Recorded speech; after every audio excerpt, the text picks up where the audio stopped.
সকাল বন্ধুরা, ঘুম হয় না রে ভাই, ঘুম হয় নাই। রাত্রে কিন্তু অনেকবার বিদ্যুৎ চলে গেছে, তাই ঘুম কিভাবে যাওয়া যায় বলো তো বন্ধুরা। এরকম দরজা জানলা যদি মেলে রাত্রে ঘুম যাওয়ানো যেত তাহলে তো মনে হয় ভালোই ঘুম যেতে পারতাম। কারণ এরকম রাত্রে দিনের বেলা এরকম বেড়াগুলো একদম রোদ্রতে হিট হয়ে থাকে, রাত্রে এটা দরজা জানলাগুলো আটকায় ফেললে আর একদম ওই বেড়ার হিটটা, গরম হিটটা বের হয়। তাহলে তো কীভাবে ঘুমাই কারেন্ট ছাড়া? অনেক অসহ্য।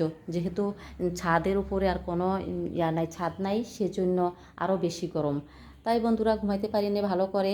বিদ্যুৎ এইভাবে চলে গেলে তো মানুষ ক্লান্তি হয়ে পড়বে, এবং ক্লান্তিতে যদি মানুষ সব সময় থাকে বরাবর, তাহলে তো মানুষ অসুস্থ হয়ে পড়বে।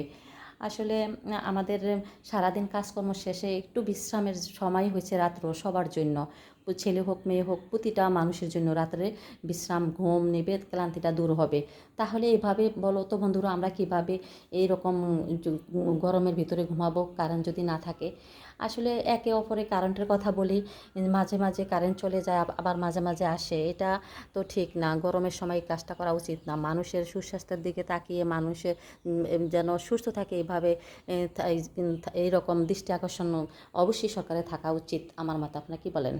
আমি তো এই যুক্তিতে একমত। আপনারা যদি আমার মতে একমত হন তাহলে কমেন্টে এসে বলুন, হ্যাঁ, আমার সাথে একমত। আল্লাহ হাফেজ।